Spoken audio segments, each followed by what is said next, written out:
ਤੁਸੀਂ ਹੱਸਦੇ ਕਿਹੜੀ ਗੱਲ ਤੋਂ डॉक्टर आफिया सिद्दीकी छुड़ा ले आयो।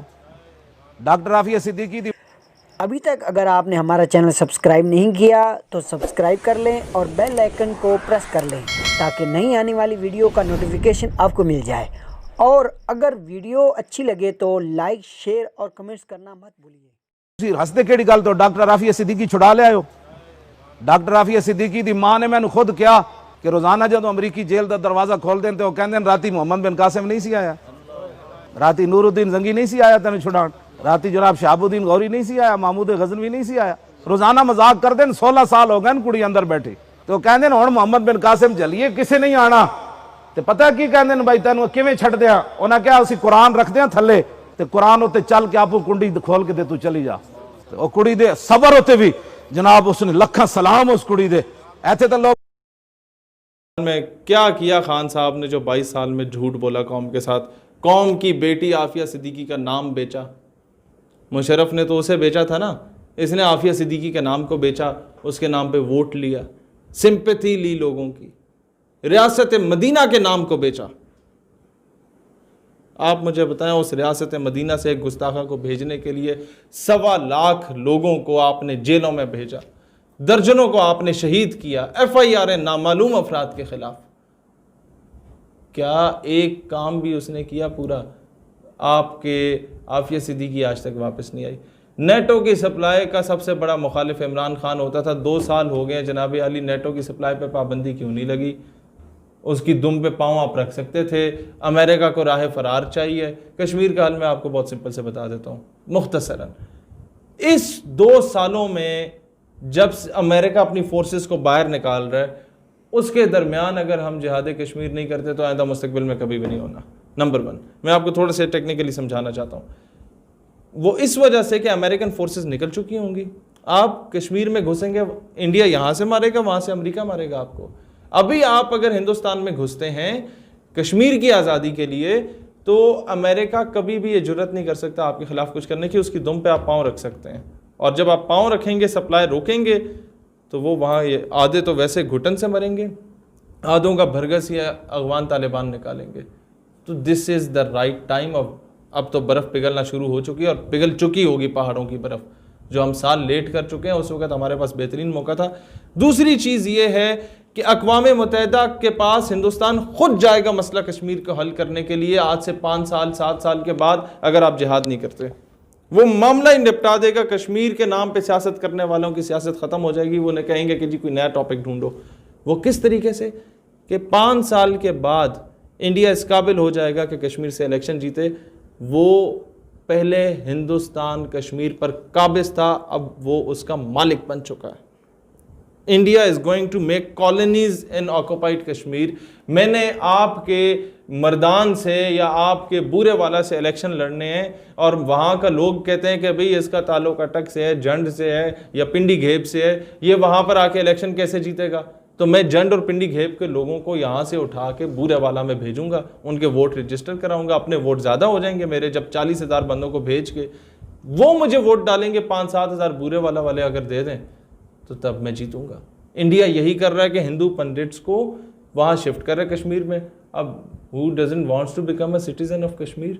खूबसूरत जगह है, प्यारा इलाका है, अच्छा मौसम है, वहाँ घास के पत्ते खाने वाले, फुटपाथ पे सोने वाले और वहीं पर वॉशरूम यूज़ करने वाले, उसका भी ज़बरदस्ती टैक्स देने वालों को जब एक जन्नत मिल रही है, हु डजंट वांट्स टू।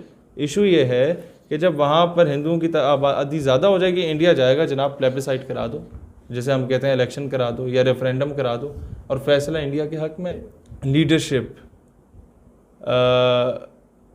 मगरब हमारे लिए वैक्सीन ही नहीं बनाता, सिर्फ मगरब हमारे लिए मेडिसिन ही नहीं बनाता, सिर्फ मगरब हमारे लिए तालीमी निसाब ही नहीं बनाता, सिर्फ मगरब हमारे लिए लीडर्स भी बनाता है। जब तक ये प्लांटेड लीडरशिप, जो कभी काउंसलर भी ना रहा हो, उस शौकत अजीज़ को उठा के पाकिस्तान में बतौर वज़ीर आज़म ला के खड़ा कर दिया जाए, ज़िला अटक से जितवा के, और उसके बाद वो वापस चला जाए अपने काम करने के बाद। जिस मुल्क में ये कुछ हो रहा हो, डू यू थिंक कि वहाँ पर इतना गंदा सिस्टम वो जिहाद की तरफ जाएगा? कभी भी नहीं जाएगा। दूसरी चीज़ जो मैं आपको बताना चाहता हूँ कि इस वक्त RSS शिवसेना, आर्य समाज, ब्राह्मण समाज, शुद्धि, सिंगटन, संघ परिवार, बीजेपी, ये तमाम तंजीमें चाहे सियासी हों या अस्करी हों, इनमें से किसी पे पाबंदी लगी है? नहीं। क्यों? ये जो ह्यूमन राइट्स के सो कॉल्ड चैंपियन सर बने हुए हैं, आप मुझे ये बताएं, ये मेरा जिस्म मेरी मर्जी का राग अलापने वाली वो आंटियां जिनको आसिया मलूना पे तो बहुत तकलीफ होती है, आफिया सिद्दीकी नजर नहीं आती? जिनको किसी नुक्कड़ में किसी माइनॉरिटी के बंदे को, जिसको हम बहुत कदर की निगाह से देखते हैं, क्योंकि Pakistan is the safest haven for the minorities, majority से ज्यादा यहाँ माइनॉरिटीज के राइट्स हैं, वहां पर उन्हें तकलीफ हो जाती है, इसे चींटी ने क्यों काटा? मदर ऑफ ऑल बॉम्ब्स जाके गिरता अफगानिस्तान में, इन गंदी आंटियों को तकलीफ क्यों नहीं होती?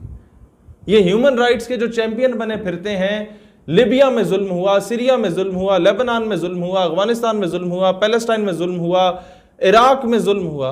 इराक में 2003-04 में ये हमें आके सीढ़ियाँ पाकिस्तान में बांटी गई थी और कहा गया था ये हज और उम्रा की सीढ़ियाँ हैं, इसमें तरीक़ाकार बताया जाता है, और वो फेंकी गई लोगों के घरों के सामने। ये कई लोगों ने हमें यह बात बताई, और जब वो कंप्यूटर में डाल के चेक करते थे तो इराक की बरहना वीडियोस थी जहां मुसलमान मर्दों और औरतों को, बहन भाइयों को कहा जाता था सिट स्टैंड करो, ताकि ये इबरत हासिल करें कि अमेरिका की खिलाफ वर्जी करने का ये अजाला भुगतना होता है। लिहाजा अगर हम अफगानिस्तान में घुस रहे हैं ना तुम्हारे भाई को कत्ल करने के लिए, उसकी दाढ़ी नोचने के लिए, तो तुमने चूं चरा नहीं करनी। नहीं, इसमें कसूर तो अमेरिका का भी है, लेकिन बहसीत मुस्लिम उम्मा का आप कसूर नहीं देख रहे। जब मुसलमान की तलवार पे सर औरत और शराब आ जाए ना, तो वो बुज़दिल और बेगैरत हो जाता है, वो जंग आलूद हो जाती है। फिर वो डोनाल्ड ट्रंप के आगे रक्स करने के काम तो आती है, वो कश्मीर, बर्मा और फ़लस्तीन की मजलूम बहनों के सामने उनके हक के लिए उठने का काम कभी नहीं आएगी।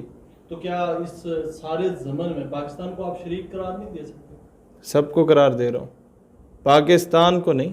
पाकिस्तान की 22 करोड़ आवाम जो है वो आप भी जानते हैं, मैं भी जानता हूँ, हम लोग कितना तड़प रहे हैं।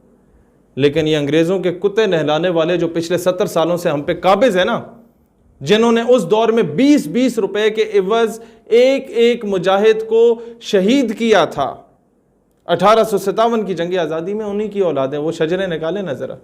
आधे तो वो काबिज़ हैं हमारे ऊपर हुकूमत में, चाहे इस पार्टी की हुकूमत हो या उस पार्टी की हुकूमत हो, जिनके बाप दादा को कहा गया था कि जी घोड़े पे बैठो, दस्तार पहनाई और कहा कि मगरिब तक दौड़ाओ, जहाँ तक की ज़मीन कवर की, तुम वहाँ के नवाब वडेरे, ये इतने दर्जनों गांव तुम्हारे अंडर आ गए। और जब वो ज़मीनें ख़त्म हो गई तो फिर बहुत बड़ी बड़ी गदियों का गदी नशीन भी बना दिया, जहाँ पर औकाफ का बंदा नहीं होता था या जहाँ पर कोई गदी नशीन का असल वारिस नहीं बैठा होता था कि चंदे खाओ बैठ के। इमरान खान के 21 में से 16 वज़रा तो वो हैं जो मुशर्रफ के दौर में थे। क्या आफिया सिद्दीकी वापस आएगी? अगर वो वापस आई, इन्हीं वज़रा की वजह से तो वापस नहीं आ रही। क्यों?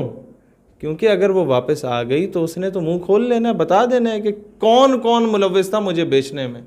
तो ये जो मसनद वजारत पे बैठे हुए हैं, ये तो गलियों में टंगे हुए होंगे। मुझे बताया ना OIC के फोरम में क्या फ़ैसला होगा कि कश्मीर में होने वाले मजालिम की मजम्मत करते हैं, यही होता है। मजम्मत से ज़्यादा तो कुछ भी नहीं होता।